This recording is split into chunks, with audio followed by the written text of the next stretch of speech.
Então, uma boa noite a todos. Vamos dar início ao nosso encontro da noite de hoje.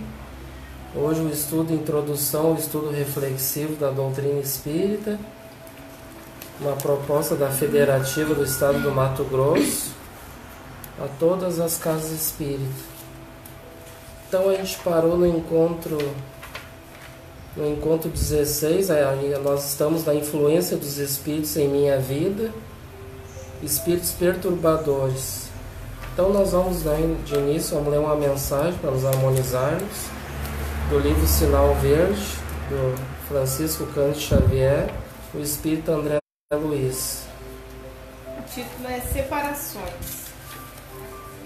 Nas construções do bem é forçoso contar com a retirada de muitos companheiros e em muitas ocasiões até mesmo daqueles que se nos fazem mais estimáveis.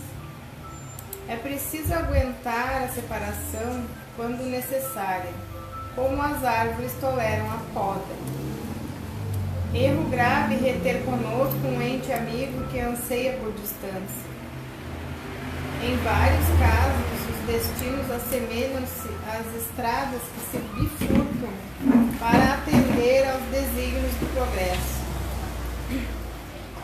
Não servir de constrangimento para ninguém.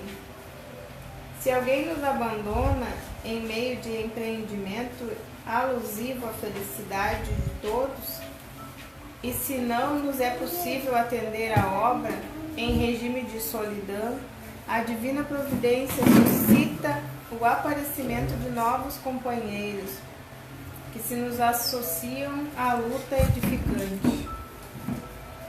Nunca pedir ou exigir de outrem aquilo que outrem não nos possa dar. Não menosprezar a quem quer que seja.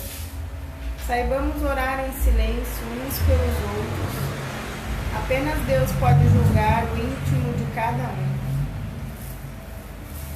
Então vamos fazer a nossa prece. Vamos então levar o pensamento a Deus, rogando a Ele com a sua permissão, com a assistência do nosso Pai espiritual, nosso Pai Francisco,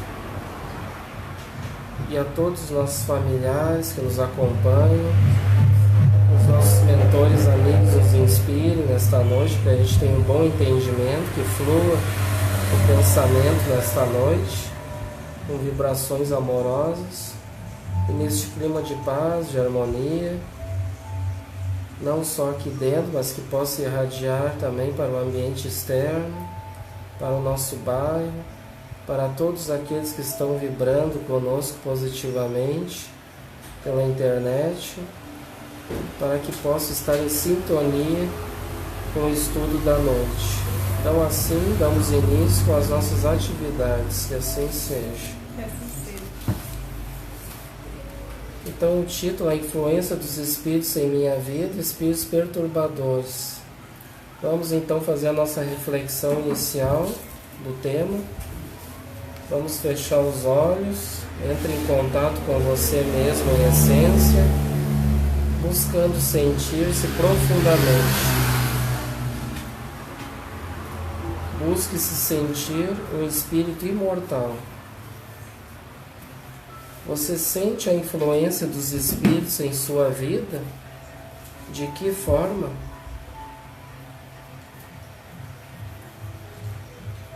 Essas influências são causadas por bons ou maus espíritos?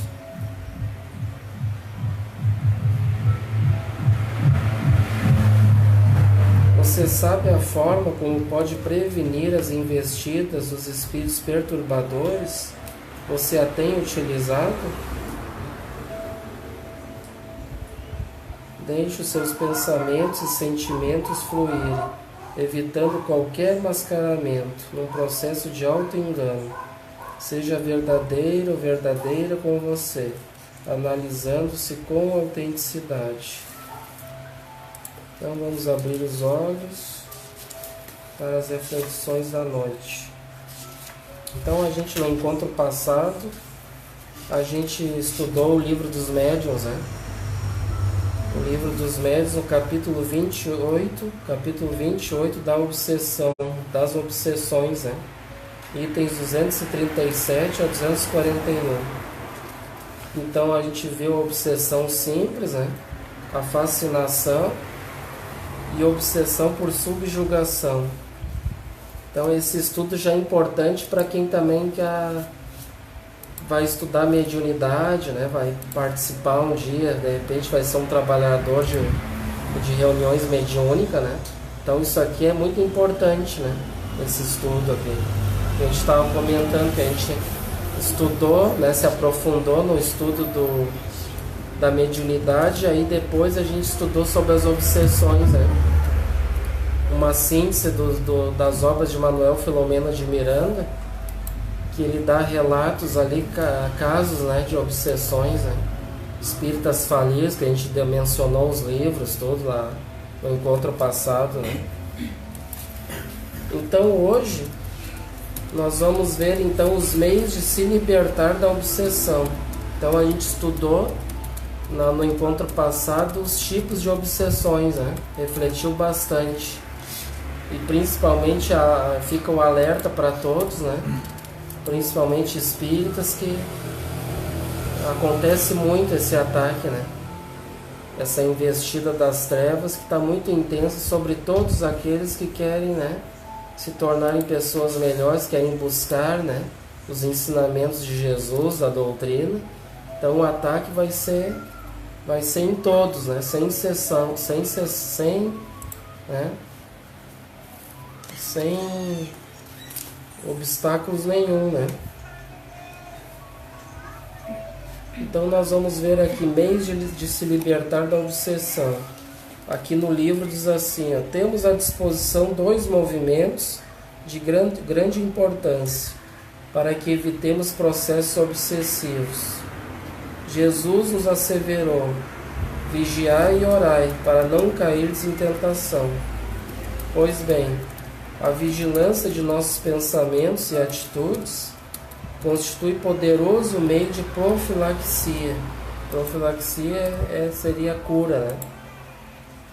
Pois é a partir dessa vigilância que exercitaremos a virtude do discernimento para separar o bom do mau pensamento, fazendo a escolha voltada ao bem.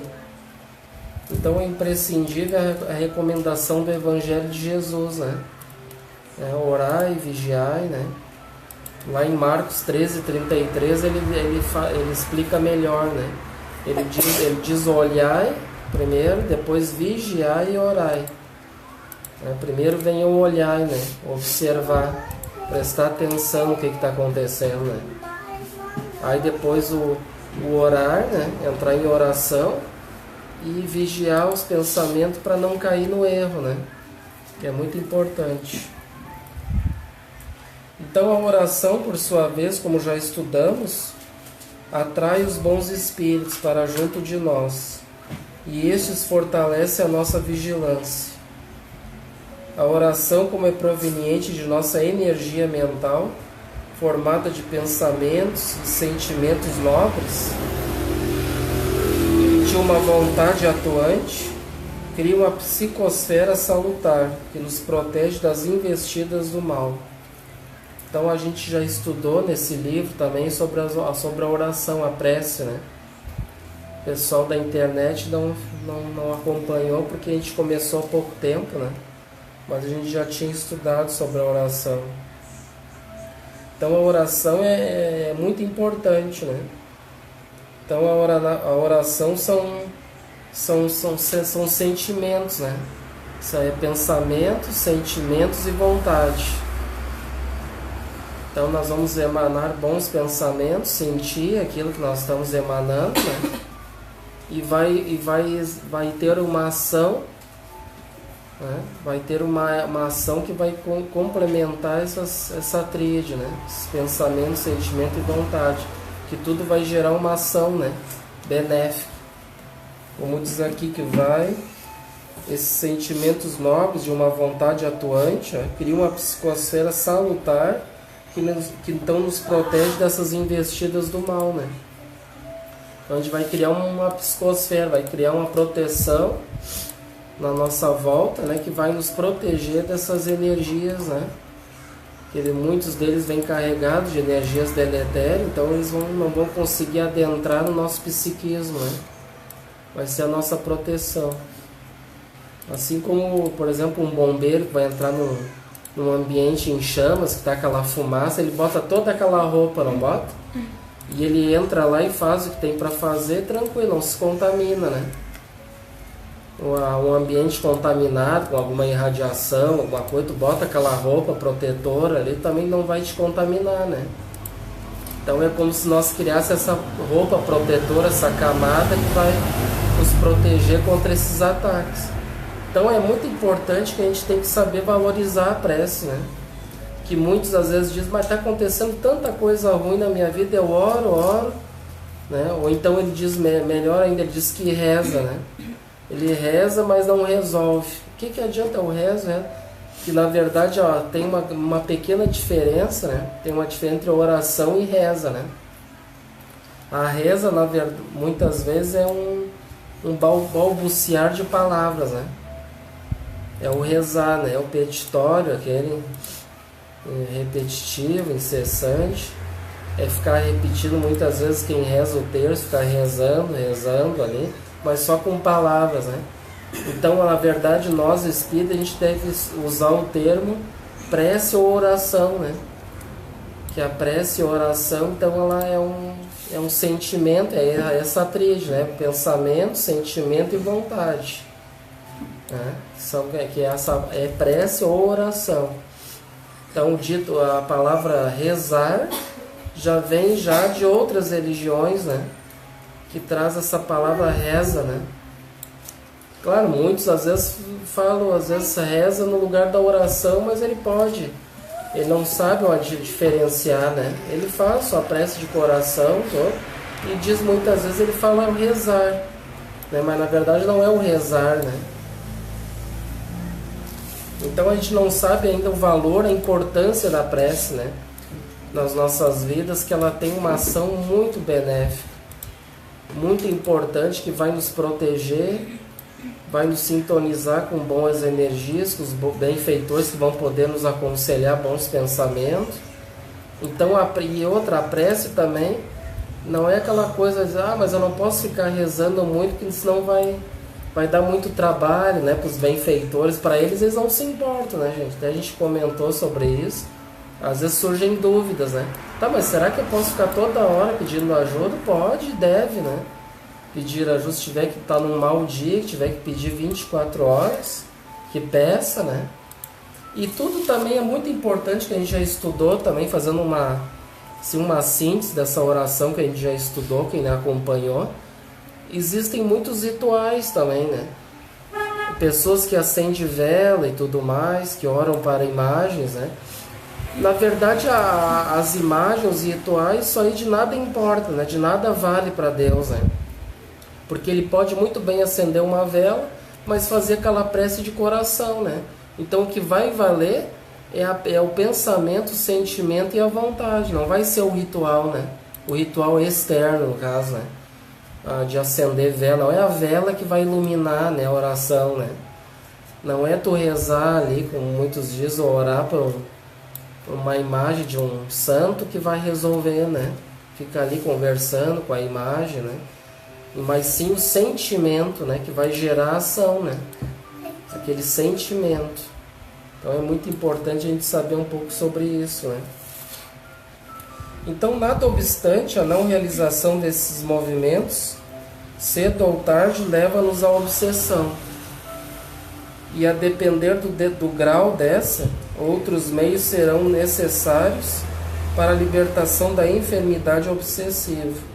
A oração, porém, deve ser cultivada sempre como profilaxia, ou seja, a prece deve ser cultivada como se fosse a cura, né? Ou seja, então ela é a cura para as obsessões, né? Nós estamos estudando aqui os meios de nos libertar da obsessão, né?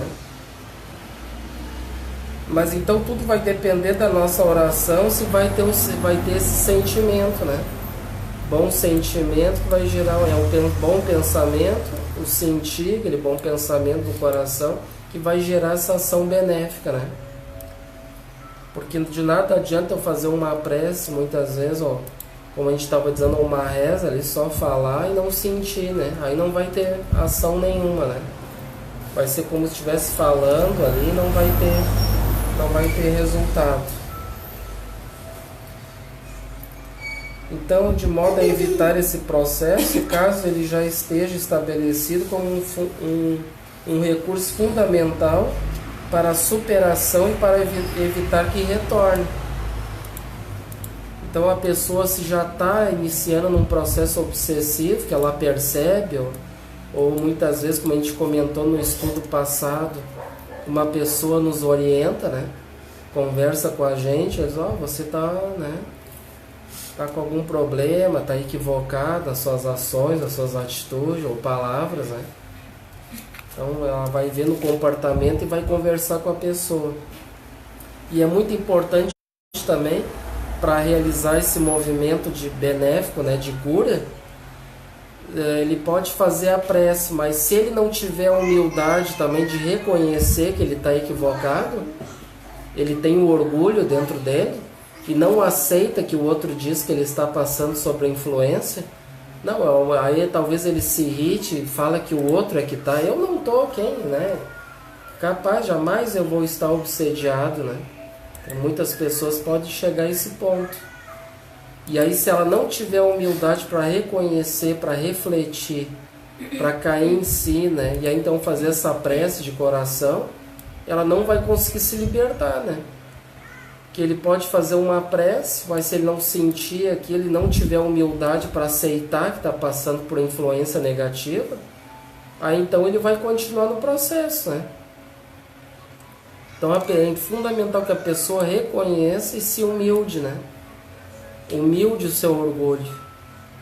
E aí então faça o processo de profilaxia da sua cura para a obsessão, né? E continuar trabalhando a sua humildade, orando bastante para que não retorne, porque pode retornar, né? Não é um processo que mas eu me liberto ali, eu reconheço tudo, eu faço a prece de coração, eu me liberto, mas daqui a um pouco eu volto novamente com as atitudes equivocadas, né? Aí então aqueles espíritos vão ficar ali à espreita, né? Como o gato fica à espreita do rato, de tocaia, ele vai ficar ali esperando a oportunidade, assim que ele retornar ao estado de invigilância, né? Das suas atitudes, então eles atacam novamente. Aí eles vêm com tudo e atacam de novo, né? Então veja que é um processo que é como se fosse um processo, assim, comparando a um tratamento médico, né? Uma pessoa precisa tomar um remédio que é fundamental para a sua vida, a vida inteira, por exemplo. Se ela deixar de tomar aquele remédio, o que vai acontecer? Vai surgir o problema, né? Então esse processo dessa oração constante, dessa vigilância de pensamento, deve ser constante. Deve ser para toda a sua vida, né? Não de vez em quando, vou orar de vez em quando, né? Daqui a pouco ele já está equivocado, ele já não sabe, né? Aí retorna de novo no erro, né? Então é fundamental. Entenderam, gente, bem esse processo? Dúvidas, perguntem, tá? Se quiserem colocar alguma coisa, também coloquem, né? Aqui é bem tranquilo, né, esse processo, né? É um estudo bem claro, né? Então agora nós vamos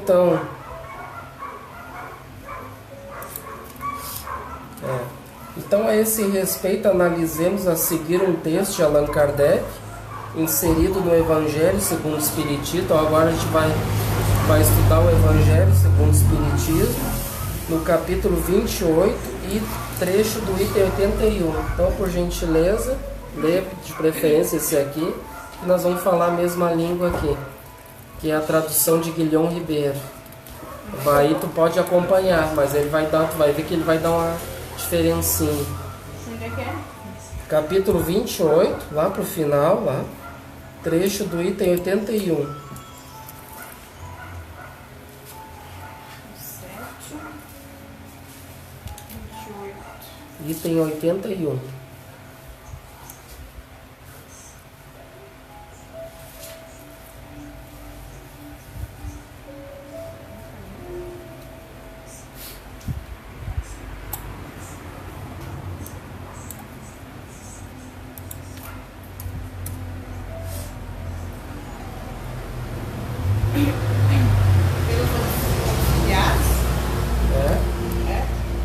Então esse capítulo é o capítulo de preces, né, do Evangelho segundo o Espiritismo. Então, item 81, isso aí. Tá certo? Pelos obsediados. Então tá, vamos ler então.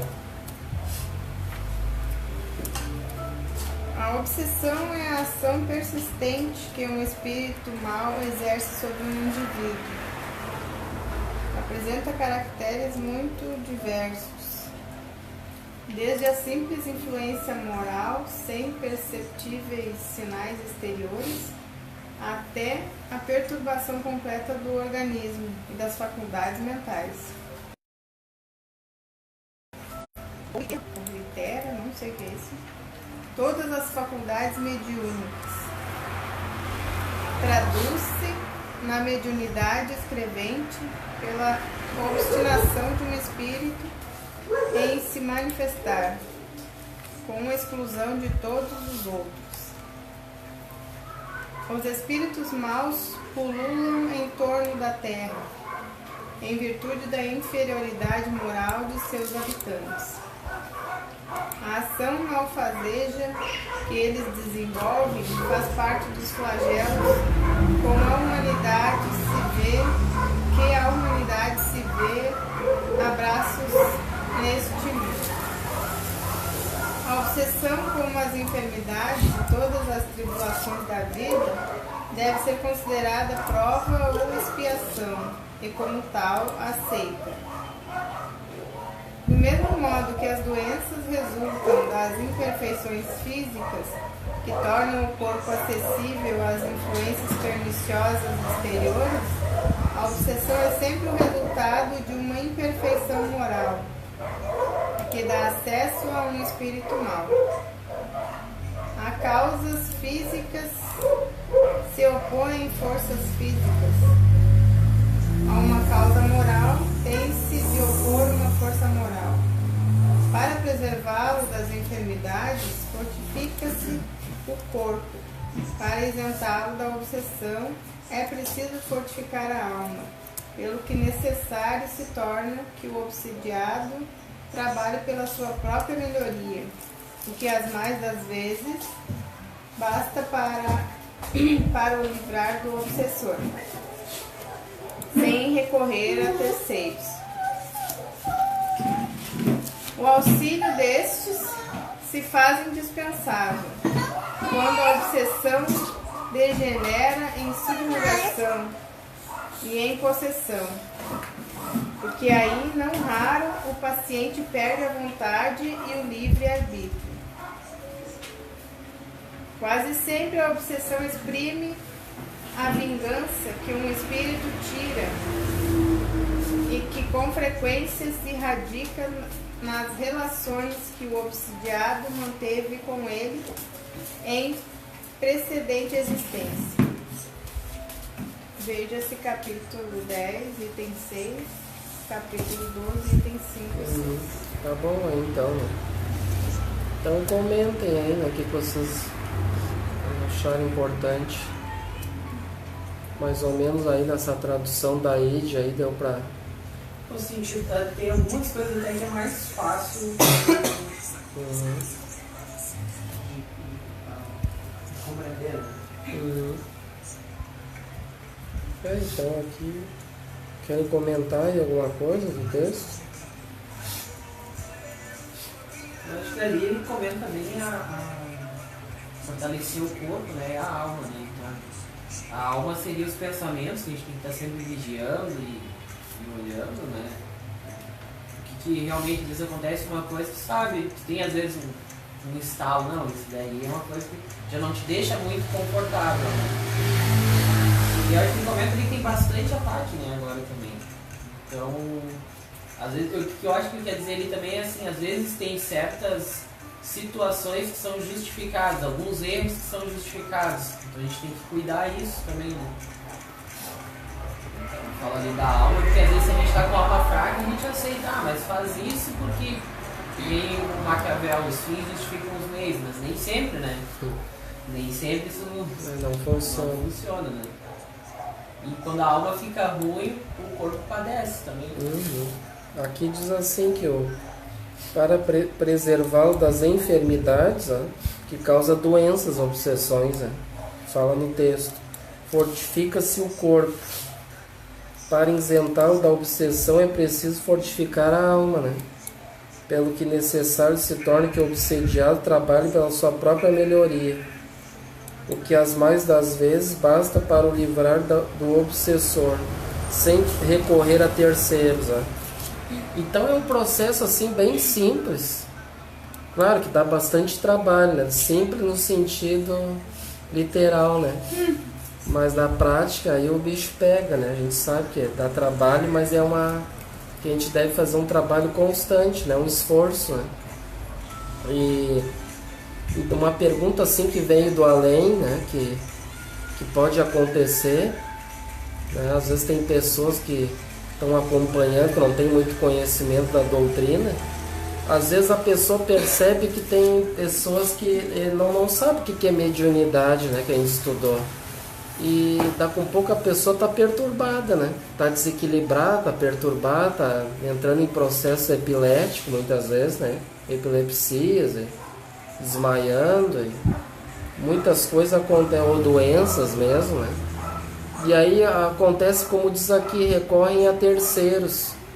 E pelo fato de não conhecerem o que está acontecendo, e que nós na doutrina a gente estuda bastante isso, então eles caem, eles vão numa igreja qualquer, aí, muitas vezes caem na mão, às vezes, de um malandro, né? Tem muito por aí, a gente sabe, os falsos profetas, tem que cuidar também, né?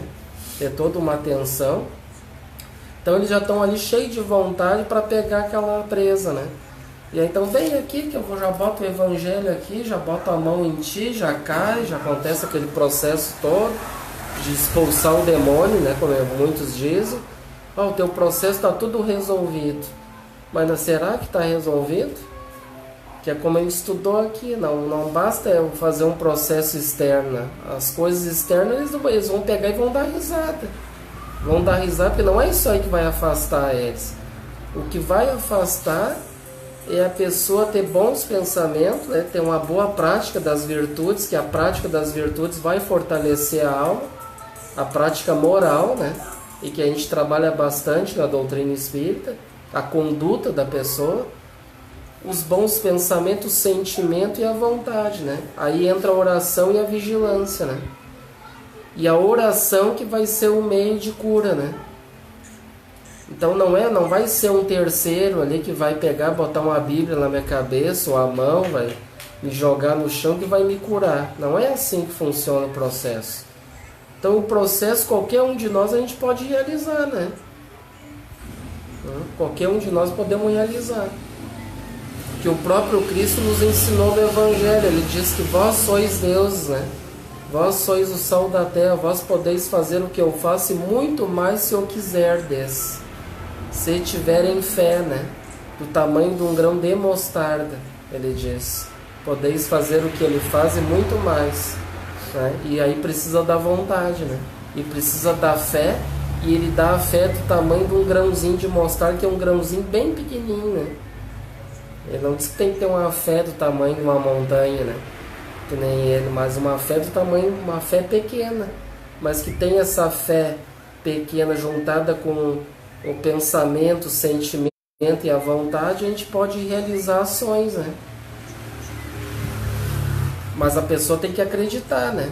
Agora, se a pessoa não acredita, não, mas aí muitos precisam de alguém que faça o processo, né? E, inclusive, tem pessoas que pagam, né? Pagam ainda para que o terceiro faça um trabalho ali, muitas vezes, acho que foi trabalho de rituais, de macumba, etc. Aí pagam para fazer, para desmanchar alguma coisa que acham que fizeram, né? Então, tem inúmeras situações, né? Mas então, ou seja, aqui a gente dá um processo que é simples nesse sentido, de que não precisa de ninguém, né? Que é gratuito, qualquer um pode fazer, basta querer, como a gente diz, né? Não precisa de ninguém para fazer o processo. Ao contrário que muitas pessoas que acham que precisam, né? Ir numa igreja, tem que ir lá pro pastor ou alguém, sei lá quem, tirar o demônio do corpo, né? Então o processo é simples nesse sentido.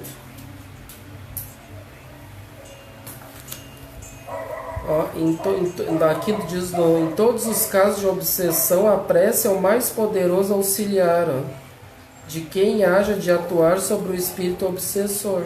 Viu? Então a prece é o meio mais poderoso e eficaz, né? Não tem outro. Então, concluindo este nosso encontro acerca da influência dos espíritos perturbadores em nossas vidas, o codificador, né, o nosso Allan Kardec, nos ensina que além da vigilância e oração, e que na verdade quem nos ensina é Jesus, né? Então Kardec, que é o codificador, ele facilita, né, o processo. Quem já nos ensina é Jesus, né, o processo de oração e vigilância, que ensinou aos seus discípulos, né? Orar e vigiar os seus discípulos e apóstolos, né? Ensinou a eles.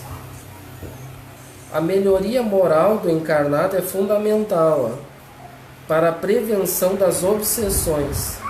E quando está já instalada, né, a obsessão, o autoaperfeiçoamento constitui valoroso remédio, tanto para o obsediado como para o obsessor, pois a vítima se liberta do algoz, e este, por sua vez, pode aprender como exemplo do esforço pela melhora, viu?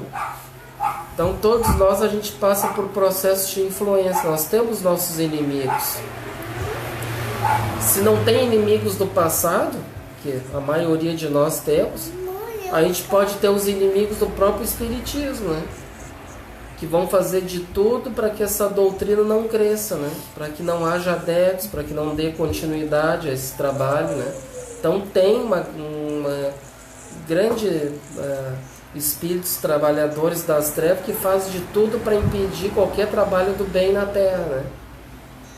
Então, se nós temos inimigos por perto e nós estamos nos esforçando, praticando as virtudes que Jesus nos ensinou, orando, vigiando, eles vão aprendendo com a gente também. Que nem hoje aqui no estudo, eles estão aqui um ambiente protegido, mas os nossos obsessores, eles ficam lá para o lado de fora, mas eles estão ali, eles podem muito bem ficar ouvindo, né? E já é permitido que chegue aos ouvidos deles para que eles possam aprender com a gente, né? Porque todos nós somos aprendidos, a gente está aprendendo. E a gente quer estar num caminho do bem, né? Do bom. E eles estão num erro, né? Na verdade, eles estão na ignorância do erro. E daqui um pouco, então, eles vão começar a aprender e vendo que esse processo é bom, que faz bem para a nossa saúde, para a nossa vida, para a nossa alma. E eles podem se cansar dessas energias ruins, né? Dessas energias deletérias e querer ser os nossos amigos. Eles podem, muito deles, se arrepender e trabalharem conosco do lado do bem, né? Então isso é muito bom. Então há casos gravosos, porém nos quais é necessária a intervenção de terceiros. Então nesse caso da intervenção de terceiros, que é o centro espírita, né, que é o hospital mais adequado e indicado para o tratamento. Então a gente tinha falado antes que a gente não precisa recorrer a terceiros, né, nesse sentido que a gente está falando de alguém, né, ter um certo personalismo, de ele ter autoridade de tirar aquele demônio, né? E isso da doutrina espírita, ninguém tem autoridade para isso, tá, gente? Ninguém tem autoridade para isso. O único que tem autoridade para isso são espíritos de alta elevação moral, né? Alta elevação moral. Por que que o próprio Cristo, os discípulos, quando recorreram a ele no Evangelho, mestre, a gente não conseguiu expulsar o demônio do menino, né? E o que está acontecendo? O que a gente faz, né? Aí então ele diz, homens de pouca fé, né? Ele fala, se tiverem a fé do tamanho de um grão de mostarda, podem transportar essa montanha daqui para acolá, né? Então que as montanhas são as dificuldades. E lá então ele diz assim para os discípulos, trazei-me-o aqui, né? Então traga o menino aqui. Aí então Jesus, com o seu psiquismo, né? Então ele faz um processo através da sua elevação moral. O psiquismo dele era muito grande, a sua luz, né? Era muito forte. Então ele faz um processo com todo o seu amor, não expulsa o demônio. Isso é muito importante a gente entender, que muitos interpretam que Jesus expulsava. Jesus, por ser um espírito que ele é um espírito de amor, né? Que traz o amor, a lei de amor para nós praticarmos. Então, se ele tem o amor, jamais ele vai expulsar alguém, né? Ele não vai expulsar, ele não vai dizer, sai daqui, demônio, porque eu que estou mandando. Por isso que muitos têm essa atitude, né? Que interpretam no Evangelho de uma forma equivocada, as falsas interpretações. Não, Jesus diz, expulsou, sai daqui, demônio, né? Na verdade, ele faz todo um processo amoroso de diálogo com o Espírito, né? Ele conversa com o seu psiquismo, encaminha ele para um lugar para ser tratado, né? Vai para um hospital, para uma escola, para ele aprender a se melhorar, assim como é feito na casa espírita. Que muitos não sabem que, mas lá na casa espírita lida com os demônios, com o espírito, né? Então já tem um trabalho específico que se chama trabalho mediúnico, né?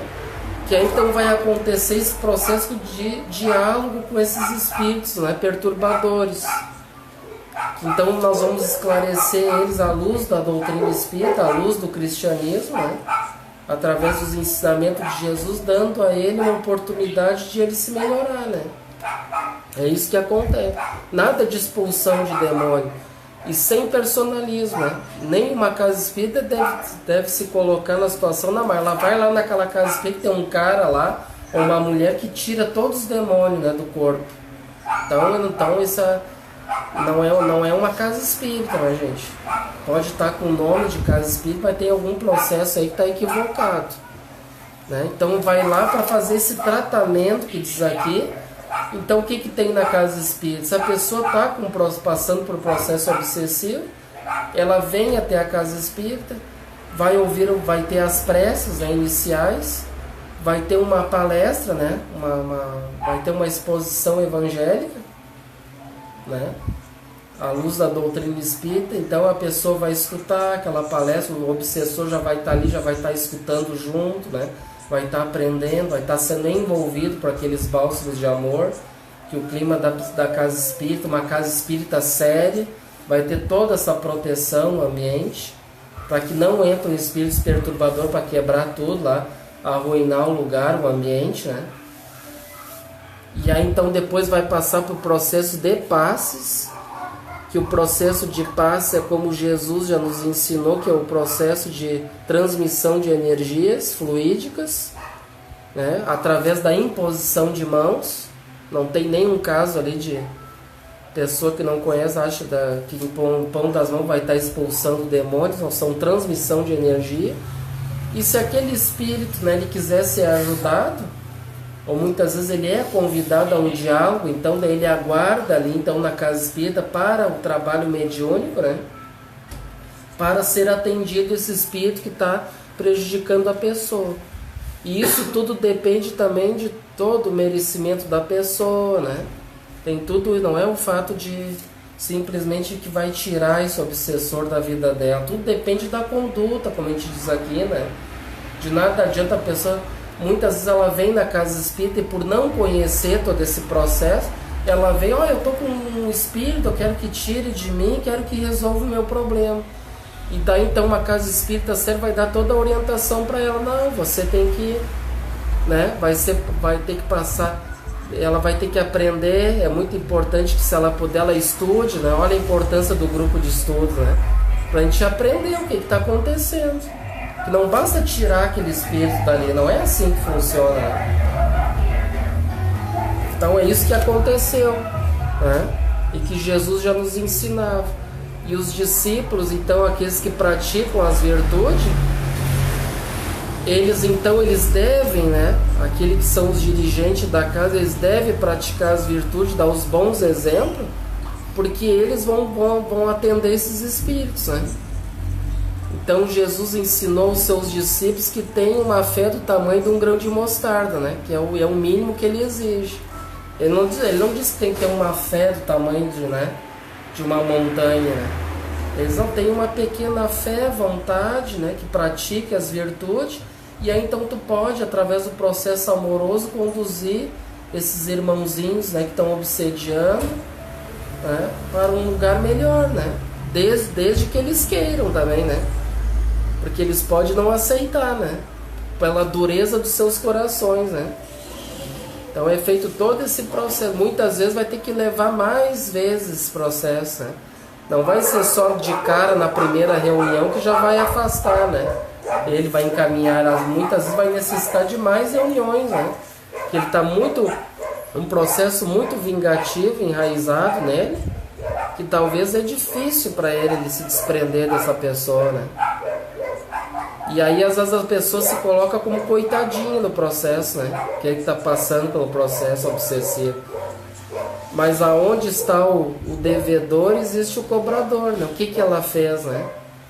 Ela não é nenhuma coitadinha no processo, né? Então tudo isso é essencial que a gente aprenda isso e saiba que não existe nenhum processo de mágica, nada, de expulsão, né? Ou então uns dizem também de prender o espírito lá numa gaiola, numa jaula também, isso aí não existe também, né?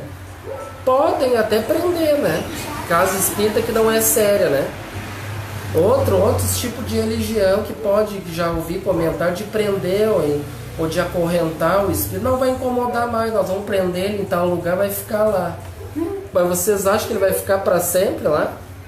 E o dia que ele conseguir se soltar de lá, vocês acham que ele não vai ficar com muito mais raiva? Não vai vir com mais força ainda? Então aí cuidado, né? Que ele pode... O processo pode ser bem pior, né? Bem mais complicado. Eu tinha uma casa que eu frequentava que era bem que nem os passos comentou, né? Tinha uma palestra, depois um debate evangélico.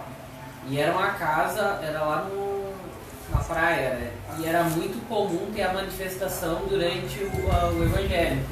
Então às vezes a pessoa chorava e tudo, e aí tinha acontecia manifestações mediúnicas. E ali depois, nessa casa, eu lembro que a gente fazia tinha palestras e tudo, e depois tu ia pra uma sala lá e tu fazia como se fosse um atendimento.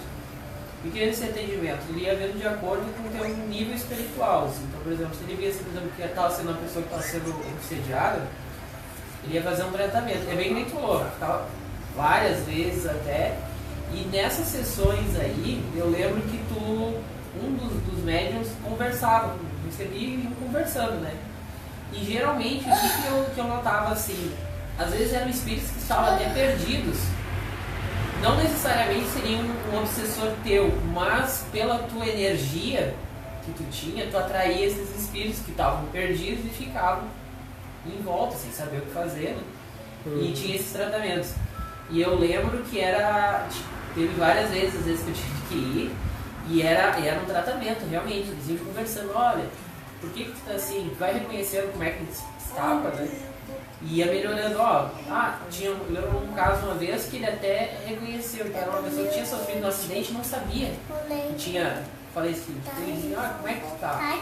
E ele ia contando e ia encaminhando esse espírito, né, para um lugar melhor. E é bem isso mesmo, porque não adianta às vezes a gente achar que vai num lugar, vou tomar um passe lá, vou uma vez na casa espírita, pronto, e resolve, porque não adianta. Porque se o teu pensamento estiver bom ali na casa espírita e tu sair e fizer pensar uma coisa errada, aquele espírito está ali. Ou outros, né? Existem outros, não é aquele, mas tem outros que ficam continuidade, né? Então tem que cuidar, né? Às vezes a gente personalismo ou até vou fazer as coisas, mas eu vou na casa espírita, mas eu faço coisa errada, mas eu faço não adianta, né? Vai voltar o processo que a gente estava estudando e não vai resolver, né? E aí esse comentário que tu colocou também, ele, na verdade, ele é uma prática diferente do que a gente pratica dentro da doutrina espírita, né? Porque a orientação é que, por exemplo, uma pessoa que ela está passando por um processo obsessivo, ela é uma pessoa enferma, né? Que ela está contaminada com aquelas energias deletérias, né? Aí então ela tem que passar por um processo na casa espírita. Mas então já existe a reunião mediúnica, que se o espírito então ele é convidado a ir passar por um diálogo para ver se ele quer se melhorar, quer sair daquela situação, né? Mas o paciente, ou seja, o obsediado, ele nunca pode estar junto dentro desse processo, né? Isso é o trabalho que a gente realiza dentro da doutrina espírita, né? Dentro das casas espíritas sérias, né? Então existem práticas por aí que são casas espiritualistas, a gente respeita, né, toda a religião, Mas só que dentro da doutrina espírita esse processo não funciona dessa forma, né? Existem casos espiritualistas, né? Então a pessoa que está enferma vai ser orientada a receber os passes dentro da casa espírita, ouvir as palestras, participar dos estudos para ela se descontaminar e o próprio obsessor que está junto ele ir aprendendo, né? E até ir para uma reunião mediúnica, então pessoas que estejam qualificadas, que estejam bem sintonizadas, né, com o bem, né, que estejam praticando, fazendo os esforços, daí então elas vão então conversar com esse espírito para que ele possa mudar suas atitudes, né, para que ele saia desse caminho que ele já não é mais para ele ficar aqui no nosso mundo, né, de encarnado. Ele é para partir para um outro lugar, né, conforme a situação, para um hospital, para ser tratado, porque ele está doente também, né, passar por um estudo, né, do mundo espiritual. Então o paciente ele nunca pode participar junto, porque dentro da reunião mediúnica é como se fosse uma sala cirúrgica.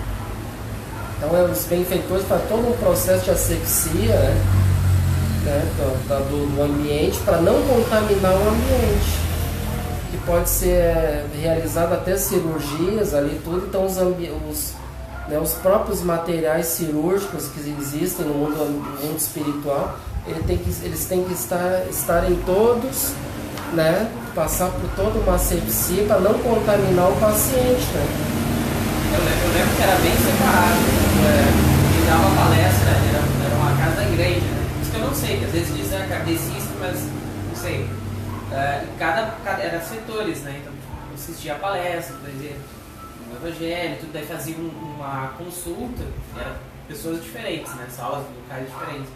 E aí depois de cada caso, aí tu ia fazer esse tratamento, que era, se não me engano, chamam de desmagnetização, enfim.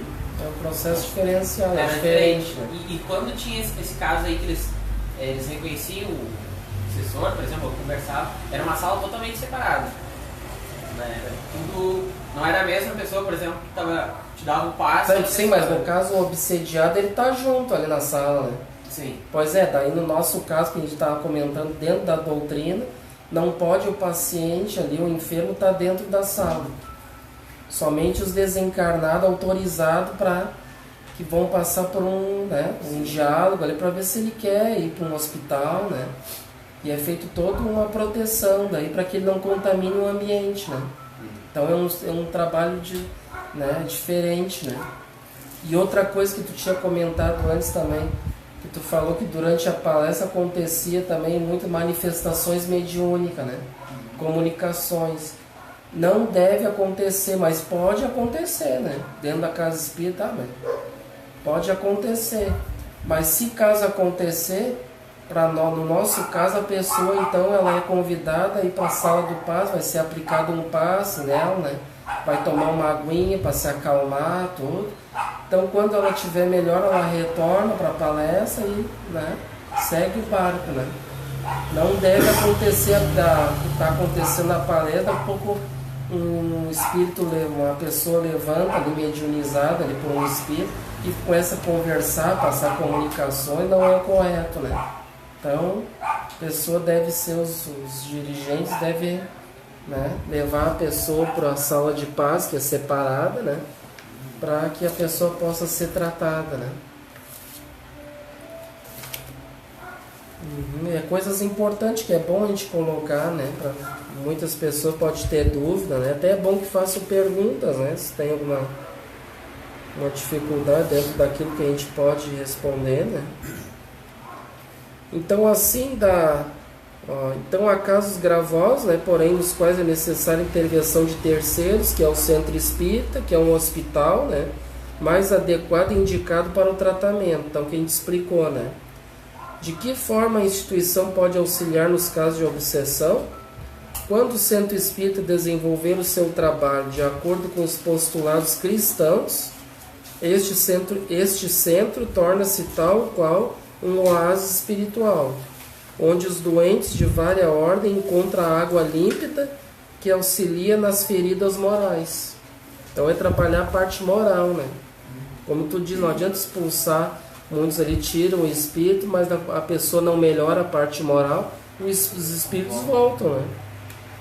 Então, assim, da recepção ao passe, o obsediado recebe o auxílio dos encarnados e desencarnados, a palestra pública, o atendimento fraterno e a fluidoterapia, né? Passes e água fluidificada são instrumentos de grande valia que contribuem no esclarecimento aos envolvidos na trama obsessiva, bem como na transmissão dos fluidos benéficos. E somando a essas atividades, o centro espírita pode ajudar no esclarecimento dos desencarnados por meio das reuniões mediúnicas, que são atividades privativas aos médiuns, trabalhadores da casa, que se doam ao trabalho de socorro e instrução aos sofredores. Ele explicou bem, viu? Então a reunião mediúnica é somente aqueles adequados à tarefa, né? Não trazer, mas está com um processo, então tu vem para a mediúnica que nós vamos resolver o teu problema. Existem casos espíritas, eu já vi pessoas, né, de fora que estão com problema, que entram para dentro da reunião mediúnica, que é um grande erro, tá, gente? Então não se aconselha, não deve, né, trazer pessoas enfermas para dentro das reuniões mediúnicas, né? Então o espírito vai vir, né, e a pessoa vai passar por um tratamento na casa espírita, né? O espírito pode ser chamado para a reunião para ser orientado, né? Entenderam bem, então? É isso aí, né? Então acho que a gente explicou bastante, né, sobre esse processo, como funciona, né? Esse processo de profilaxia de cura, né? Desse processo obsessivo, né? Então tá, então vamos dar continuidade. A gente encerrou esse dos espíritos perturbadores. Então a gente já vai dar continuidade no próximo encontro, que é o 17º. Novamente o título é A Influência dos Espíritos em Minha Vida, só que agora nós vamos estudar anjos de guarda e espíritos protetores.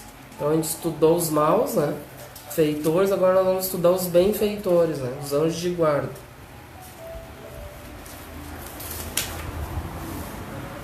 Então, questões que nós vamos refletir nesse encontro. Se é certo que os espíritos desencarnados nos influenciam muito mais do que podemos imaginar, podemos compreender essa influência como sendo também dos bons espíritos? Então, os maus, a gente sabe que a gente passa pela influência dos maus, né? Mas a gente é influenciado pelos bons também? A gente estudando, a gente já sabe que sim, né? Pelos bons e pelos maus. Todos temos ao lado um espírito amigo, a fim de nos auxiliar, ou somente as pessoas que desenvolvem grandes missões recebem esse auxílio espiritual? Então será que são só aqueles espíritos missionários, né, que vem com uma grande tarefa, que tem aqueles benfeitores como o Chico, o Divaldo, ou todos nós temos? Todos temos, né? O nosso anjo da guarda pode se afastar de nós? Ele pode? Pode, né? Quais virtudes somos convidados a desenvolver para que isso não ocorra?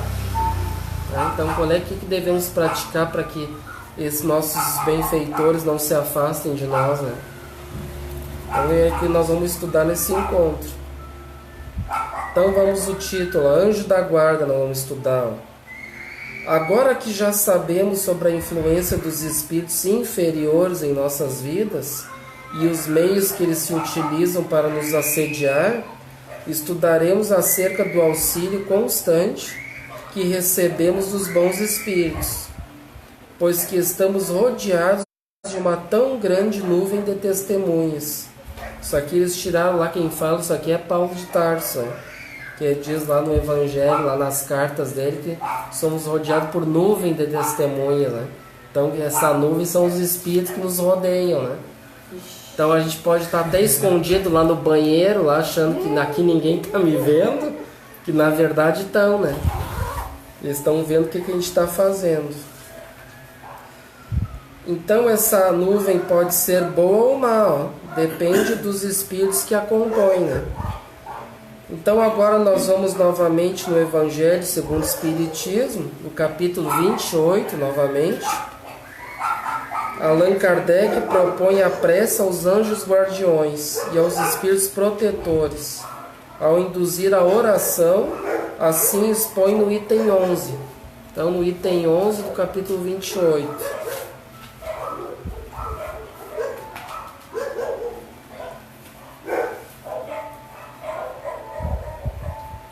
Preces por aquele mesmo que ora. Os anjos guardiões. Prece aos anjos guardiões e aos espíritos protetores. Né? Prefácio. Todos temos ligado a nós, desde o nosso nascimento, um espírito bom que nos tomou sob a sua proteção. Desempenha junto a nós a missão de um pai para com o seu filho, a de nos conduzir pelo caminho do bem e do progresso, através das provações da vida. Sente-se feliz quando correspondemos à sua solicitude. Sofre quando nos vê sucumbir. Seu nome pouco importa, pois bem pode dar-se que não tenha nome conhecido na terra. Invocamo-lo, então, como nosso anjo guardião, nosso bom gênio. Podemos mesmo invocá-lo sob o nome de qualquer espírito superior que mais viva e particular simpatia nos inspire.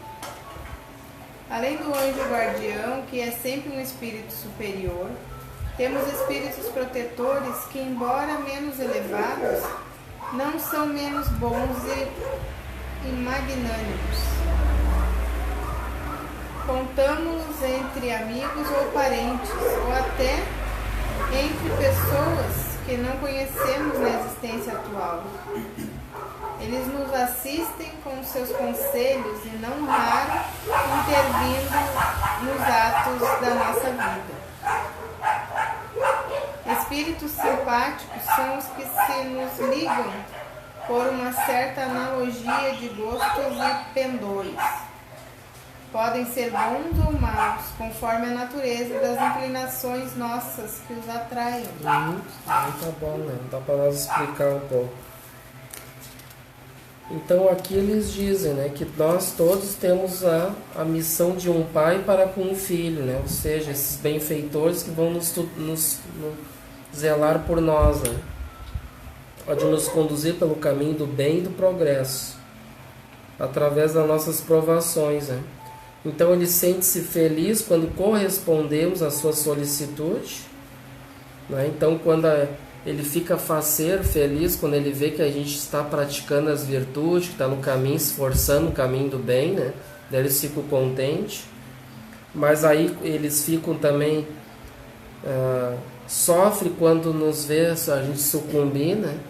Ou seja, quando a gente cai nos erros, né? Do orgulho, do egoísmo, dos vícios, eles ficam chateados daí, porque não está fazendo o esforço, não está praticando, né? Então eles ficam chateados. O nome deles pouco importa para eles, não importa, não. Eles não se importam com nomes, né? Nós é que damos nomes a eles, né? A gente coloca, nem a gente, por exemplo, a gente fala, né, sobre, que nem a gente, muitos podem até comentar assim, mas lá na Francisco eu acho estranho lá, porque parece até outra casa religiosa, que ele fala muito em Pai Francisco, né? Aí as pessoas podem confundir esse termo, né? Que tem os pais, né? Os pais daquelas outras religiões, né? Tem o pai disso, paizinho, né? E a gente fala, na verdade, o nosso pai espiritual, Pai Francisco, na verdade, é todo um respeito, e quem conhece a história do Francisco, né? Então lá no tempo lá dos franciscanos, lá que veio em torno de 200 mil espíritos, não é pouca coisa que ele tutelava naquela época, né? Agora deve ter aumentado, né? Então, sob a tutela dele, 200 mil espíritos, e que muitos deles aqui se desviaram, né? Se desviaram do caminho, não quiseram, né? São os perdidos, que nem nós, que a gente comentou que a gente é o cachorrinho perdido aí, né? Agora está começando a querer voltar para a casinha, né? E aí então a gente se desprendeu. E aí então todo esse, a gente dá o nome dele a Pai Francisco em consideração, a respeito, por ele ser o nosso pai espiritual, né? Ou seja, como diz lá no início, ó, Então a missão desse espírito anjo de guarda, ele é de um pai para um filho. E lá no tempo, para quem não leu o livro Francisco de Assis, a gente tem aqui quem quiser ler, e é muito bom ler, né? Principalmente quem está envolvido nessa, que teve uma história, que está envolvido com Francisco, né? Ou aqueles que querem conhecer a história. A gente tem um livro aqui, Francisco de Assis, né? Através do médium João Nunes Maia, pelo espírito Miramês, que conta a história dele, né? Ele dá vários relatos, não vai contar toda a vida dele, dá um relato ali, relatos, né, de sua vida. E lá os franciscanos, os discípulos de Francisco, eles chamavam ele de pai, Pai Francisco. Então por isso, né, agora a gente esclarece aqui, mas por que Pai Francisco, né? Então precisava também, né, na verdade é um respeito, uma consideração, né, por ele ser o nosso pai espiritual, o nosso guia, né. Então aqui eles não se importam, por exemplo, a gente chamar ele de Francisco, de Joãozinho, e para ele não importa o nome, a gente que dá um nome a ele, né? Que talvez lá no mundo espiritual eles se sintonizam, espíritos superiores, eles não precisam se chamar por nomes, né? Nós é que precisamos. E aí então ele fala assim, ó, que nós temos o anjo de guarda. Então o anjo de guarda é uma denominação que vai ser sempre um espírito superior, né?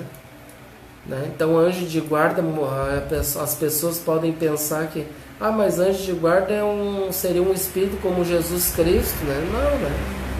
Ele seria um espírito crístico, né?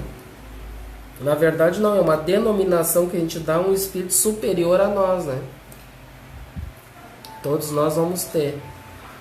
Então esse, por exemplo, o nosso pai Francisco, que ele é um espírito superior, e ele tem essa missão, ele pode tutelar, né, em torno de 200 mil espíritos, como a gente comentou. Ele conhece todos eles, né,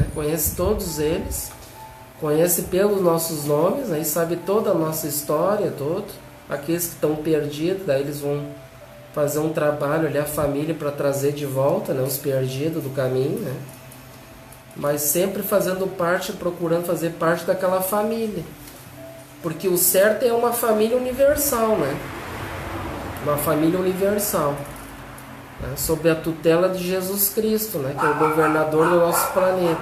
Então que tutela todos, né? Conhece todos nós, né? Então, na verdade, por enquanto a gente vai fazer parte de famílias, né? Nós vamos fazer parte de famílias. Até um dia nós vamos fazer parte da família universal, né? Vamos fazer parte de um todo, mas por enquanto a gente faz parte de uma família para nós chegar até um patamar que eles chegaram, né? É o caminho. Então a gente vai começar dentro daquela família por afinidades ou por se conhecerem, né? Muitos daquela família, então nós vamos fazer parte daquela família espiritual. Então são várias famílias espirituais, né? Que tem muitas famílias espirituais. E aí então, esses espíritos elevados, né? E aí fala também dos espíritos simpáticos, né? Que são os que se nos ligam por uma certa analogia de gostos e pendores, né? Podem ser bons ou maus também, né? Porque, ou seja, esses simpáticos, eles vão se ligar pelas nossas sintonias, né? Se eu tenho uma má conduta ali, eu sou um espírito desregrado, eu tenho vício ali, né? E aí então ele vai se ligar por afinidades, né? E aí pode ser bons ou maus, conforme a natureza dessas inclinações nossas que os atraiam, né? Então nós vejamos que a gente tem vários espíritos, né? Tem os espíritos familiares também, né? Que a gente comentou que, por exemplo, Francisco de Assis, nosso pai Francisco, ele não vai estar ali cuidando um por um, vai estar todo momento ali vendo o que nós estamos fazendo, né? Ele vai ter então uma equipe, né, dentro dessa família, que a gente deu um número de mais ou menos de 200 mil, vai se dividir essas famílias, né? Vai se dividir. Então vai dentro desses pequenos grupos, que nem aqui é um pequeno núcleo, né? Pequeno núcleo espiritual. Não vai ter 200 mil, vai ter um número X ali dentro daquele núcleo, né? vai ter um líder espiritual dentro daquele núcleo ali espiritual, dentro daquela casa espírita, por exemplo. Aqui a Casa Espírita, Associação Espírita Francisco de Assis, né? Aí vai ter um número X de benfeitores, vai ter um líder espiritual ali, um espírito superior que vai nos tutelar essa família aqui, esse pequeno grupo, mas que ele vai responder diretamente ao Francisco. Aí sim, né, que ele vai fazer reunião lá com o Francisco, vai se sentar com todos lá, os líderes das pequenas famílias, né, e vai então passar diretriz, ó, como é que tá lá a Associação Espírita Cristã Francisco de Assis, lá da Colina Verde de Sapucaia, né? Aí ele vai falar, tá assim, assado, tá com dificuldade, tá isso, tá aquilo. Então vai passar orientações, né? Ele pode muito bem né, fazer visitas, né? Ele pode vir sem a gente saber, não precisa a gente saber, né? Ele pode mandar também os seus espíritos mensageiros, né, passar recados, mensagens, né, pode. E muitas vezes de lá da onde ele está, ele pode estar radiado, conectado com todas as casas espíritas, né, com todas aquelas famílias, né. Ele pode estar conectado, né? Ele pode passar uma mensagem, por exemplo, para várias casas espíritas ao mesmo tempo. Porque ele é um espírito superior, que ele já tem uma alta elevação moral, que ele consegue se irradiar, né, seu psiquismo, espalhar por vários lugares, né? Pode estar em vários lugares ao mesmo tempo. Então tudo isso a gente estudou também nas categorias dos espíritos, né? Lá que a gente já estudou, da escala espírita, né? Então são várias coisas, vários detalhes, que é um estudo, né, que a gente vai procurar fazer uma síntese, né, sobre isso, né? Então ali tem mais... Querem colocar alguma coisa? Senão eu vou falando, né? Uma dúvida, alguma colocação? Ali para onde atraio, né? Continua onde? Os espíritos sedutores. Ah tá, só um pouquinho. Daí tu vai continuar ali, então tu pula, vai continuar na parte de que fala assim, ó, Deus, vírgula, em o nosso anjo guardião nos deu um guia principal e superior. Achou? Parágrafo. Deus, em nosso anjo guardião, nos deu um guia principal e superior, e nos espíritos protetores e familiares, guias secundários. Fora erro, porém, acreditarmos que forçosamente temos um mau gênio ao nosso lado, para contrabalançar as boas influências que sobre nós se exercem. Os maus espíritos acorrem voluntariamente, desde que achem meio de assumir predomínio sobre nós, ou pela nossa fraqueza, ou pela negligência que ponhamos em seguir as inspirações dos bons espíritos. Somos nós, portanto, que os atraímos. Resulta desse fato que jamais os encontramos privados da assistência dos bons espíritos, e que de nós depende o afastamento dos maus, sendo por suas imperfeições a causa primária das misérias que o afligem. O homem é, as mais das vezes, o seu próprio mau gênio. Tá bom, Então um detalhe bem importante aqui, né? Sendo por nossas imperfeições a causa primária das misérias que nos afligem, o homem é mais das vezes o seu próprio mau gênio, né? Não, mas é aqui que eu queria falar, ó. Então resulta desse fato que jamais nos encontramos privados da assistência desses bons espíritos, né? E que de nós depende o afastamento dos maus, né? Isso é muito importante, esse detalhe. Não é porque a gente pode ter um monte de espírito querendo nos ajudar, nos auxiliar, nos orientar, mas eu não quero afastar os maus, né? Porque a ação vai depender de nós só. Eles jamais vão infringir a lei de liberdade, né? Eles jamais vão passar por cima das leis. Eles respeitam, eles cumprem as leis, né? Então eles vão deixar o nosso livre-arbítrio fazer todo aquele processo que a gente estudou antes, os esforços, né? Eles não vão fazer nada por nós, não vão estar toda hora expulsando o espírito, porque é um exemplo assim, é como se nós tivéssemos um ferimento aberto na pele, né? E aí então aquilo está aberto, vai causar uma inflamação, uma infecção, se eu não fechar, não tratar ela, botar medicamento, né?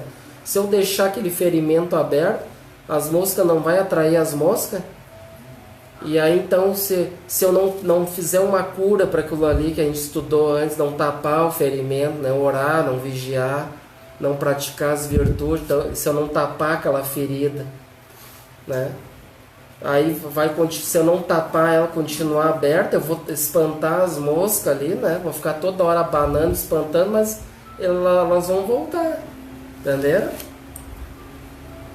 Elas vão sempre voltar, porque não adianta, é a mesma coisa que os benfeitores fazer esse processo aí, né? O problema está em nós e eles ficarem espantando toda hora ali, que eles não vão ficar toda hora ali, né? Espantando o espírito, que não é o trabalho deles, né? O trabalho deles é nos orientar e nos guiar pelo bom caminho, né? Nos dar bons conselhos, não ficar espantando, abanando o espírito, né? Ficar espantando mosca, né? Dando um exemplo no caso, né? Então cabe a nós fazer os esforços, né? Então nesse preâmbulo o codificador ensina-nos a respeito do auxílio dos bons espíritos, ó, a cada um de nós. Podemos entender como bons espíritos os anjos da guarda, os espíritos protetores e familiares, e aqueles que nos são simpáticos, mas que carecem de elevação moral. Nada obstante, nutrem por nós bons sentimentos. Os anjos guardiões são espíritos da segunda ordem. Ó. Ele já estudou a escala lá, né? Então, qual é que são os da segunda ordem? Os da terceira ordem são quais? Quem estudou lá? Lembram? Não lembram? Os inferiores. Os terceira ordem inferiores, né? Os da segunda ordem já são os benfeitores, né? Os bons para cima, né? Então, eles, de acordo com a classificação do Livro dos Espíritos, que a gente estudou a partir da questão número 100, né? Quem quiser pesquisar lá a partir da questão 100, quem não acompanhou vai ver lá as escalas dos espíritos, né? São necessariamente espíritos superiores, então a partir da segunda ordem, né? Que receberam a incumbência de cuidar dos encarnados por uma encarnação ou mais. Então eles podem vir, né, com essa incumbência nessa encarnação ou continuar, né? Ou continuar nas outras. Todos possuímos um anjo guardião, ó, que conforme Kardec assevera, desempenha junto de nós a missão de um pai para com seu filho. Logo podemos antever a intimidade que somos convidados a desenvolver com esse espírito amigo, que está à nossa disposição incessantemente. Então ele está ali, né, 24 horas por dia conosco, porque é a tarefa deles. Então, que nem a gente comentou, mas vou cansar de incomodar ele, né? Não, ele não se cansa. Quem se cansa é nós de sofrer. Porque ele não se cansa e, né, e tá ali fazendo de tudo ali, né, para nos auxiliar para o bom caminho. Mas às vezes nós é que a gente acaba, né, pelo nosso orgulho, egoísmo, né, nossa teimosia de insistir no sofrimento, acaba afastando eles, né. E aí então eles estão sempre à nossa disposição, né. Claro, a gente tem que entender bem, tem que ter um bom senso também, né, gente. A gente não vai estar ali também falando com eles, ali chamando ele por coisas banais também, né. Que isso, o espírito superior não vai se ocupar com coisas banais, né? Tipo, às vezes situações assim corriqueiras, assim, que nós mesmos podemos resolver, né? Ele não vai estar ali, né? Aí o processo lá no início, que a gente estou adentrando lá no reino nominal, que eles vão segurando a nossa mãozinha para atravessar a rua, né? Ele, por exemplo, ele não vai segurar a nossa mão ali, me ajuda aqui a atravessar a rua que eu tô com medo. Isso aí não, né? Ele vai, né, só um pouquinho, tu já sabe atravessar a rua sozinho, né? Então, por favor, né? Entendeu? Coisas assim corriqueiras, né, gente? Então a gente tem que cuidar o que vai pedir, que vai ser orientado, né? Não vai pedir coisas ali supérfluas, né? Coisas banais, ingênuas, né? Daí eles não vão se ocupar isso. Então agora nós vamos lá para o Livro dos Espíritos. Então nós vamos sair agora do livro do Evangelho. Vamos lá para o Livro dos Espíritos, questão 490. Que nós vamos estudar algumas questões esclarecedoras no tocante aos anjos da guarda.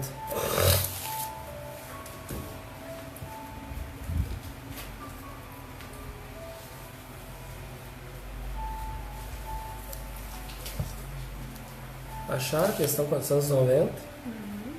Então eu vou fazer a pergunta, tá? Daí ele pode responder lá também, tu faz o comentário. Kardec pergunta aos benfeitores na questão 490: o que se deve entender por anjo de guarda ou anjo guardião? A pergunta é bem clara, quer saber, né? O que nós devemos entender por o que é anjo de guarda ou anjo guardião? O espírito protetor de uma ordem elevada. Então a gente já sabe, é um espírito protetor e de uma ordem acima da nossa, né? Uma ordem mais elevada. São os espíritos já da segunda ordem, né?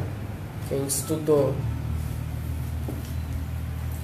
Geralmente é um membro de nossa parentela familiar que conseguiu certo grau de elevação espiritual e se coloca à nossa disposição para nos proteger, sugestionar, incluir e minimizar nossas dores e sofrimentos, velando noite e dia a nossa estadia aqui no planeta. Então a gente pode dar um exemplo que a gente estava comentando antes. Pode ser um espírito que já é ligado há muito tempo conosco. Por exemplo, nós lá de repente a gente participou, lá muitos de nós, né? A gente participou daquela família franciscana lá que tinha em torno de 200 mil espíritos naquela época encarnado, né? O Francisco lá que veio para fazer parte dessa ordem franciscana que tinha. Então o que aconteceu? Nós tínhamos afinidade com algum deles ali, daquela família, só que ele progrediu, ele aceitou o convite de Jesus, né? Trazido novamente pelo nosso pai espiritual Francisco de Assis. Ele aceitou, ele se melhorou, ele progrediu na ordem, na escala espírita, né? Ele passou para a segunda ordem, através dos seus esforços. Mas nós, como a gente foi muito rebelde, a gente não aceitou o convite. Então por isso que a gente está passando esse sofrimento que a gente está passando hoje, né? As dificuldades que a gente está passando. E aí então o que acontece? Ele então, como gostava muito de nós, esse irmão que estava lá junto com nós, ele se melhorou. Então ele, através da misericórdia divina, ele aceitou então, né? Essa tarefa então de nos orientar, né?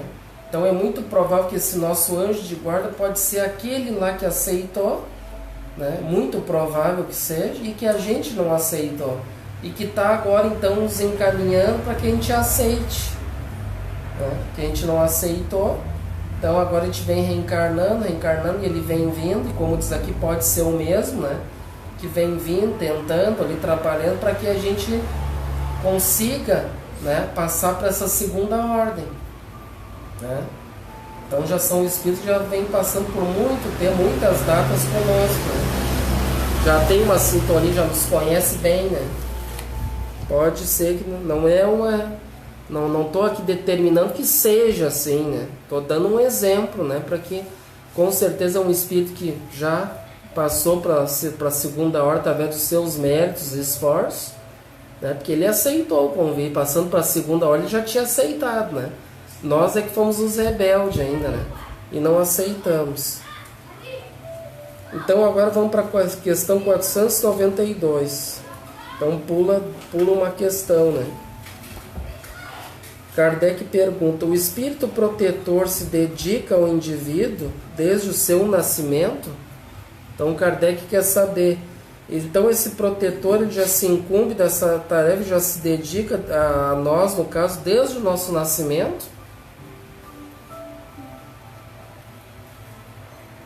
depois do seu nascimento até a morte, e frequentemente o segue depois da morte na vida espírita, e mesmo em várias existências corporais, porque essas existências são apenas fases bem curtas com relação à vida do espírito. Acreditamos que mesmo antes do nascimento, quando participa de forma ativa do plano de reencarnação, do desenvolvimento do feto, do nascimento e da vida física, um trabalho diurno incansável, a fim de proteger e encaminhar para o bem o seu apadrinhado. Então ele está lá desde o início, lá nos, né, já, muito provável, como ele já nos conhecia, ele já participou da nossa, lá do nosso contrato espiritual. Todos nós temos um contrato lá no mundo espiritual, todos nós temos, viu? Não achar que a gente veio aqui assim, né? A Deus dará, né? Não, a gente teve um contrato lá, viu? Teve toda uma elaboração reencarnatória do nosso projeto aqui na Terra. E com certeza o nosso mentor, né? Pode ser chamado anjo de guarda ou mentor, né? Como preferirem. O nosso mentor já nos orientando de como ia ser a nossa vida aqui, tudo, ó, tu vai trabalhar em tal lugar, mais ou menos em tal área, né? Mais ou menos tal família, você vai, né, vai viver, vai constituir uma família, vai conhecer outra, a sua esposa, o seu marido, enfim, vai ter tantos filhos, vai trabalhar pela causa espírita, vai trabalhar, né? Trabalhador, pode. Então foi feito todo o contrário, a gente aceitou, né? Aceitou. Mas aí o problema é cumprir aqui depois quando chega aqui, né? Aí quando chega aqui tem outras tentações, outras coisas, né? Que aí vão fazer com que a gente possa desviar do caminho, né? Mas todos nós temos lá nosso contratinho, tá lá, porque aí depois quando desencarna não tem desculpa, né? Ele só vai puxar o contratinho lá, olha aqui o que tu te comprometeu, né? Foi isso e aquilo, tu não seguiu o que era pra ser, né? Então tu te prepara que a próxima agora vai trabalhar mais, né? Vai passar por mais dificuldade, hein? Né? Não deu valor, né? Então agora vamos para a questão 509. Então vamos pular lá para 509 agora. É a última para nós encerrar. Quando em estado de selvageria ou de inferioridade moral, têm os homens igualmente seus espíritos protetores? E assim sendo, esses espíritos são de ordem tão elevada quanto a dos espíritos protetores de homens muito adiantados? Então aqui ele queria dar uma comparação, né? Aqueles espíritos que nos tutelam lá, quando a gente adentra o reino nominal, como a gente é ignorante, simples ignorante, lá que a gente está recém começando a aprender, né? A ter consciência. Então ele quer saber se é o mesmo que protege aquele que é um espírito, por exemplo, já um homem mais adiantado, né? Por exemplo, um homem do século XXI, por exemplo, já tem sua consciência, né? Todos nós já temos. Então seria o mesmo que vai tutelar esse que já tem para aquele que não tem ainda? Será que é o mesmo? É isso que ele quer saber. Cada homem tem um espírito que vela por ele, mas as missões são relativas ao seu objetivo. Não dais a uma criança que aprende a ler um professor de filosofia. O progresso do espírito familiar segue o do espírito progredido. Tendo vós mesmos um espírito superior que vela por vós, podeis a vosso turno virdes a ser protetor de um espírito que vos é inferior, e os progressos que o ajudardes a fazer contribuirão para o vosso adiantamento. Deus não pede ao espírito além do que se comporte da sua natureza e o grau que alcançou. Então é bem clara, né, a resposta, né? Tu não, claro, com certeza não vai dar uma criancinha ali, um professor de filosofia, né? Para ensinar ele, né? É a mesma coisa, então vai dar um lá de acordo com aquele grau daquele espírito, que é muito ignorante, aí não atingiu sua consciência ainda, né? Não está plena ainda. Então ele está aprendendo, né? Qualquer espírito pertence às diversas classes, desde os mais selvagens até os mais evoluídos. Tem o seu guia protetor, e no caso dos selvagens, o protetor geralmente pertence à mesma classe, mas que evoluiu mais que o protegido, estando, portanto, em condições de encaminhar seu tutelado para o caminho do bem.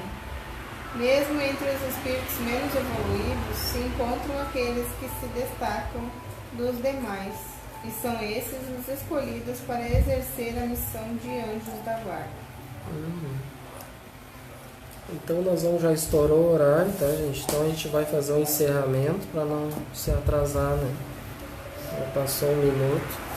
Então a gente agradece a presença de todos. A gente fica, então, novamente, a gente dá uma reforçada nessa aí, mais algum comentário que a gente fez meio correndo, né? Então a gente agradece a presença de todos, tá? Todos que participaram, sintam-se todos abraçados, todos, tá? Não vou mencionar aqui agora o nome de cada um, porque senão daqui a pouco não falo, não esqueço alguém, daí eu vou, né, me comprometer. Então todos, obrigado pelas participações. Então convidamos a todos para nós fazer a prece de encerramento. Então vamos agradecer a Deus por essa oportunidade, novamente estarmos aqui aprendendo, à luz da doutrina espírita, os conhecimentos, os ensinamentos de Jesus, o cristianismo, Rede Viva, que a gente possa, através desses esforços, nós mesmos termos o cuidado para orar, fazer prece para nos proteger contra as investidas do mal, vigiar os nossos pensamentos, nossos sentimentos, as nossas atitudes, para que não sejam atitudes do mal equivocadas, e assim então tendo sintonia com nossos mentores amigos, que vão estar sempre conosco, nos orientando, nos iluminando, nos dando as respostas necessárias com o tempo, quando for necessário. E assim, Senhor, então agradecemos esse encontro de hoje a todos, a nossa família, ao nosso Pai espiritual, nosso Pai Francisco, que nos tutela, nos orienta a toda essa família, e damos então por encerradas as nossas atividades doutrinárias desta noite. Que assim seja. Então tenham todos uma boa noite e até os próximos encontros.